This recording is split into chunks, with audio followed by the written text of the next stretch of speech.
Hello, everyone, and welcome. Sorry for last week. Last weekend, my computer was just messing up, and I could not. My son downloaded too many games, and it just froze. So he had to clean it up in order for it to work.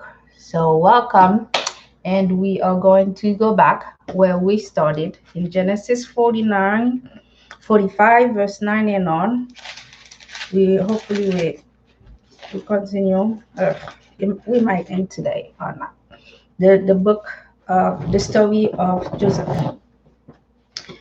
So we're just going to get right on it. We were in the part. I put a little description where Joseph told his brother that although you have done something against me, but God used the wrong that you have done in my life to keep his promise, to protect us, to protect you, to protect my father, and to protect everybody else. And this verse, so Joseph says that this verse was explained. Let's just go back to this verse so we can see. Sometimes we do not understand. We don't have the power to understand the design of the Lord, for his design is over our understanding. Then Joseph said, I am your brother, whom you sold into Egypt. But now do not be upset and do not reproach one another because you sold me here, because God has sent me ahead of you for the preservation of life. He says, do not upset and do not reproach one another because God has sent me ahead of you for the preservation of life. This is the second year of the famine in the land, and there are yet 5 years in which there will be plowing or harvest. But God sent me ahead of you in order to preserve for you a remnant on the earth and to keep you alive by great deliverance. So then it was not you who sent me here, but it was the true God, in order to appoint me as chief advisor to Pharaoh and Lord of all his house and ruler over all the land of Egypt. Many times we fail, hello everyone, we fail to understand that there are tribulation in our life that God are using us to redirect us somewhere else in order for God to achieve his plan for not only you but as well as other people that are going to need whatever you are going through. As an example, God is just using us. We do not understand those kind of things because God is almighty. His design is powerful. We can't understand the way he works. And this part of the Bible right now is very touching. It's for him, he was hurt. That's his brother who sold him. And this is a lesson. I think many of us, after our many years of tribulation, things that are tempting us, our life change. In the moment we cannot see why, and then later on, and couple years or a couple months, we realize that God was there and that it was the hand of God that was guiding us. So let's keep on moving on. So, verse 90 says, return quickly to my father, and you must say to him, this is what your son Joseph has said. God has appointed me Lord over all Egypt. Come down to me, do not delay. You must dwell in the land of Goshen, where you will be near me, you, your sons, your grandsons, your flocks, your herds, and everything you have. I will supply you with food there, for there are yet 5 years of famine. Otherwise, you and your house and everything you have will come to poverty. God did made a covenant, made a promise with Israel, which was Jacob. That's what God called him. He promised him that he will be there and protect him. So he uses Jacob to protect his God, to keep his words. You and my brother Benjamin can now see with your own eyes that I am really the one speaking to you. So you must tell my father about all my glory in Egypt. and everything you have seen. Now hurry and bring my father down here. Then he embraced his brother Benjamin and gave way to weeping. And Benjamin wept with his arms around his neck. And he kissed all his brothers and wept over them. And after that, his brothers spoke with him.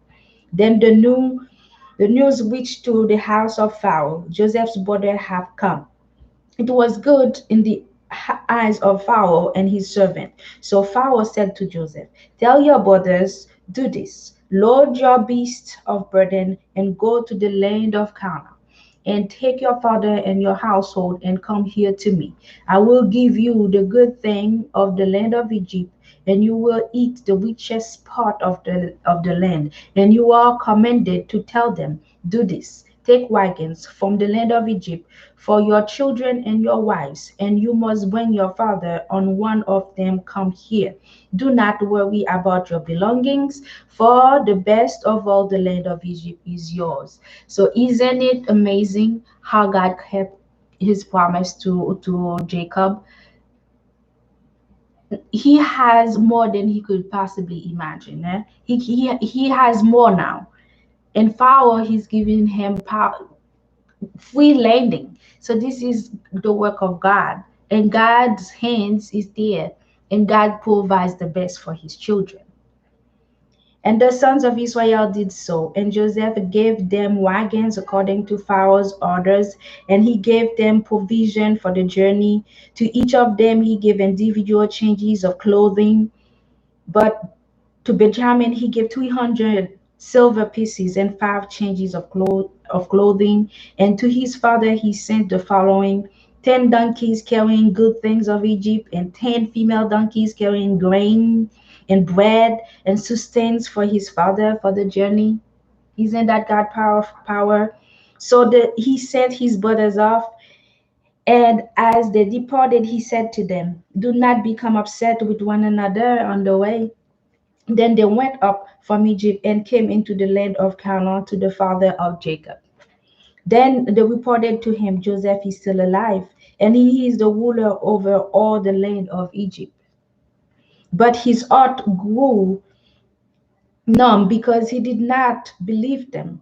When they went on telling him all the words that Joseph had spoken to them, and when he saw the wagon that Joseph had sent to carry him, the spirit of their father Jacob began to revive. Israel exclaimed, it is enough. My son Joseph is still alive. I must go and see him before I die.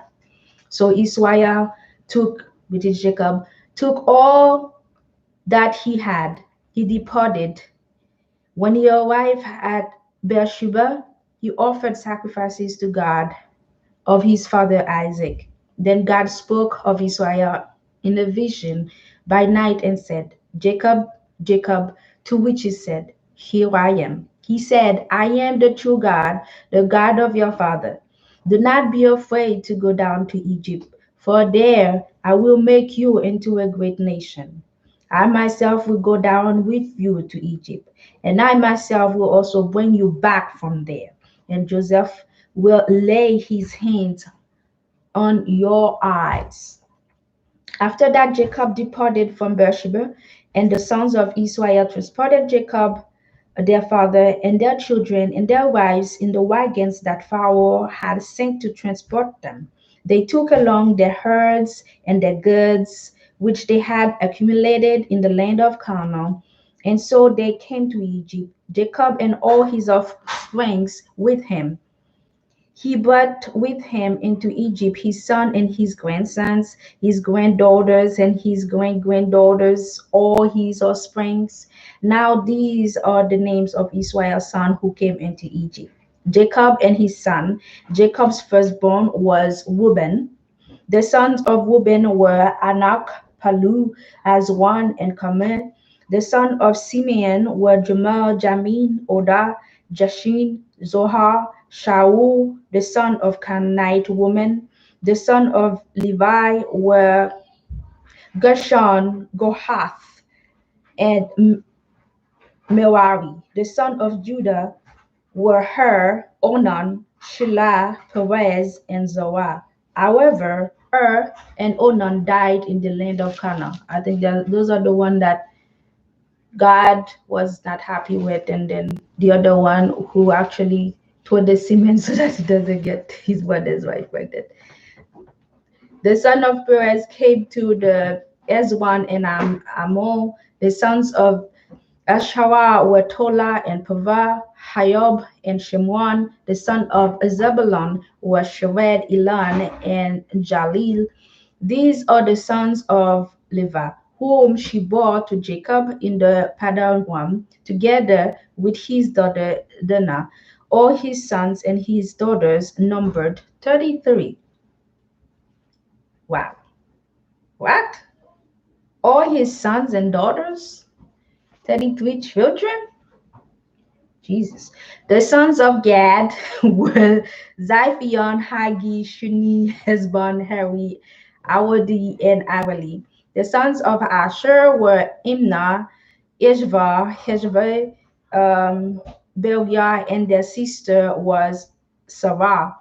The sons of Belial were Eber, Malachiel. These are the sons of Zilpah, whom the Laban gave to his daughter Leah. She bore these to Jacob, 16% in all. Oh my God. The sons of Jacob's wife, Rachel, were Joseph and Benjamin. They were born to Joseph in the land of Egypt, Manasseh and Ephraim, whom Asenath, the daughter of Potiphar, the priest of on board to him. The sons of Benjamin were Bela, Basher, Ashbel, Jorah, Naaman, Ehi. Why would somebody be calling it in this thing? I'm reading the Bible. Would you not do that? So they were born in Egypt, Mashek, Aframim, whom is Sanath, the daughter of Potiphar, the priest of on board to him, the sons of Benjamin, were Bela, Basher, Ashbel, Joran. These are uh, these are the sons of Rachel, who were born to Jacob, 14% in all.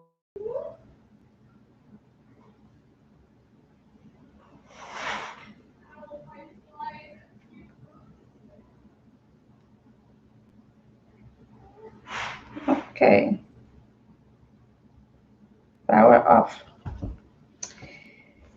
The son of Dan was Husham.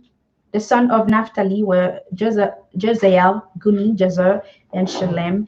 These are the sons of Bela, whom Laban gave to his daughter Rachel. She bore those to Jacob, 7% in all. All these who descended from Jacob and went into Egypt with them, aside from the wives of Jacob's son, were 66. Wow. Joseph's sons, who were born to him in Egypt, were two. All the people of the house of Jacob who came into Egypt were 70, children, grandchildren, and all. Jacob sent to Judah ahead to tell Joseph that he was on the way of Goshen. When they came into the land of Goshen, Joseph had his chariot prepared and went up to meet Israel his father at Goshen. When he presented himself to him, he at once embraced him and wept for some time. Then Israel said to Joseph, "Now I am ready to die. I have seen your face and know that you are still alive." Joseph then said to his brother and to his father's household, "Let me go up and report to Pharaoh and tell him, 'My brothers and my father's household who were in the land of Canaan have come here to me. Then men are shepherds, and they raise livestock, and they have brought their flock and their herds and all that they have.' When Pharaoh calls you and asks, 'What is your occupation?' you must say, 'Your servant have raised livestock from our youth until now, but we and our fathers, so that we may dwell in the land of Goshen. For every herd of sheep is detestable to the Egyptian.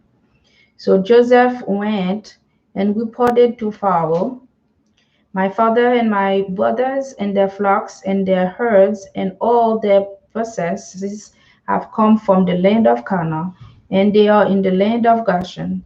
He took 5 of his brothers and presented them to Pharaoh. Pharaoh said to his brothers, "What is your occupation?" They replied to Pharaoh, "Your servants are herders of sheep, both we and our forefathers." Then they said to Pharaoh, "We have come to reside as foreigners in the land, because there are no pastures for the flock of our servants. For the famine is severe in the land of Canaan.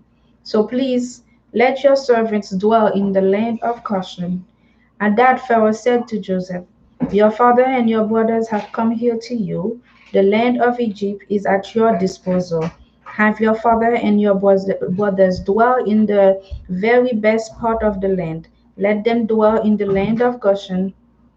And if you know of any capable men among them, put them in charge of my livestock." Then Joseph brought in Jacob his father and presented him to Pharaoh.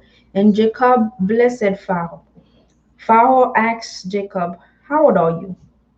Jacob said to Pharaoh, "The years of my wanderings are 130 years. Few and distressing the years of my life have been, and they are not as long as the years of the lives of my forefathers during their wanderings." 130 years. Shoot. After that, Jacob blessed Pharaoh and went out from before him. So Joseph settled his father and his brothers, and he gave them possession in the land of Egypt, in the very best part of the land, and the land of Ramses, just as Pharaoh had commanded. And Joseph kept supplying his father and his brothers and the entire household of his father with food according to the number of their children. Now there was no food in all the land, because the famine was very severe, and the land of Egypt and the land of Canaan became Egypt, and in the land of Canaan, for the grain that people were buying. And Joseph kept bringing the money into Pharaoh's house. In time, the money from the land of Egypt and the land of Canaan was spent, and all the Egyptians began coming to Joseph, saying, "Give us food. Why should we die? Why should they give us food? Why should we die before your very eyes because our money has run out?" Then Joseph said, "If your money has run out, hand over your livestock, and I will give you food in exchange for your livestock." So they began bringing the livestock to Joseph, and Joseph kept giving them food in exchange for the horses, the livestock of the flock, and the herds, and the donkeys, and he kept providing them with food in exchange for all the livestock during the year. When that year came to When that year came to his close, they began coming to him the next year and saying, "We will not hide from my lord that the money and the stock of domestic animals have already been given to my lord. We have nothing left for my lord but our bodies and our land. Why should we die before your eyes, both we and our land? Buy us and our land in exchange for food, and we together with our land will become slaves to Pharaoh. Give us seed so that we may live and not die, and that our land may not become desolate." Joseph then bought all the land of Egyptian for Pharaoh, because every Egyptian sold his field, for the famine was very severe and the land became Pharaoh's. Then he moved the people into cities from one end of the territory of Egypt to its other end. Only the land of the priests he did not buy, because the rations for the priests were from Pharaoh, and they lived on their rations that Pharaoh gave them. That is why they did not sell their land. Then Joseph said to the people, see, I have today bought you and your land for Pharaoh. Here is seed for you, and you must sow the land with it. When it produces, give a fifth to Pharaoh, but for parts will be yours as seeds for the field, as a food for you and for those in your houses and for your children to eat.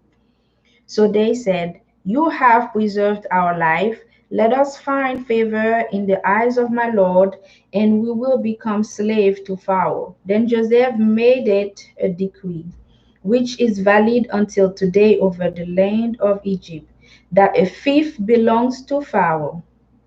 It was only the land of the priests that they did not become Pharaohs. Israel continued to dwell in the land of Egypt, in the land of Goshen, and they settled in it and were fruitful and increased greatly. And Jacob lived on the land of Egypt for 17 years. So then he was 147 years old. So that the day of Jacob's life became 147 years old. The time was approaching for Israel to die. So he called his son Joseph and said, if now I have found favor in your eyes, place your hands, please, under my thigh and show loyal love and faithfulness to me. Please do not bury me in Egypt. When I die, you must carry me out of Egypt and bury me in the grave of my forefathers. Accordingly, he said, I will do just as you say. Then he said, swear to me. So he swore to him. At that, Israel bowed down at the head of his bed. After this thing, Joseph was told, look, your father is getting weak. At that, he took his two sons, Manasseh and Ephraim, with him. Then Jacob was told, here your son, Mama, what, here your son Joseph has come to you. So Israel gathered his strength and sat up on his bed. And Jacob said to Joseph, God Almighty appeared to me at Luz in the land of Canaan and blessed me. And he said to me, I am making you fruitful, and I will make you many, and I will transform you into a congregation of people. And I will give this land to your offspring after you as lasting possession. Now your two sons who were born to you in the land of Egypt before I came to you in Egypt are mine. Ephraim and Manasseh will become mine, just as Reuben and Shimeon are mine. Mama, whoa. But the children born to you after them will become yours. They will be called by the name of their brothers and their inheritance. As for me, when I was coming from Paddan, Rachel died alongside me in the land of Canaan, while there was yet a good stretch of land before coming to Ephrath. So I buried there, on the way of Ephrath, that is Bethlehem.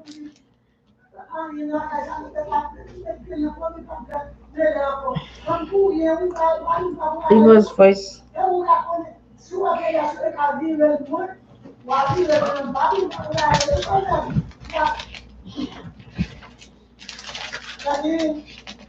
Mama, what? Whoa. Oh my God. 1 second, people. 1 second. My grandmother is on the phone. And Mama,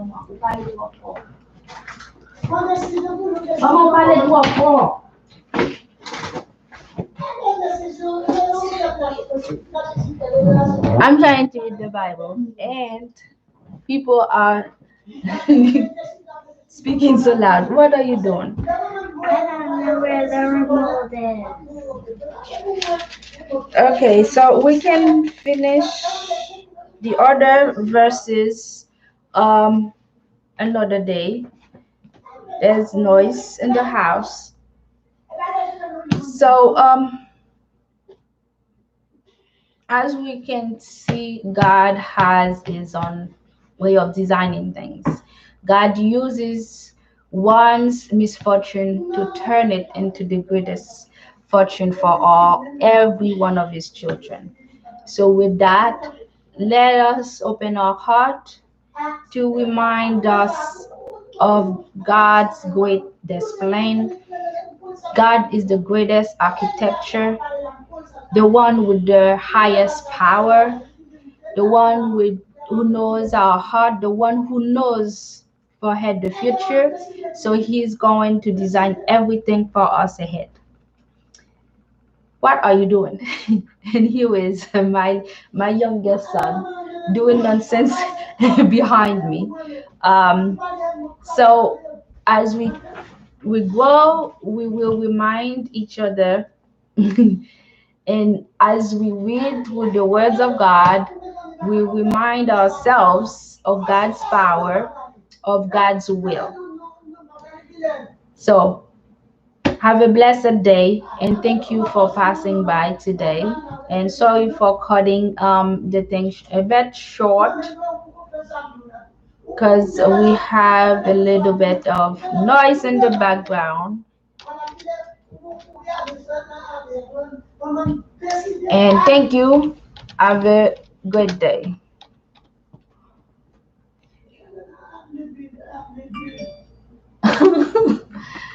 Hi, Nelson. All right. Thank you. Thank you, God. Thank you. Thank you. Thank you.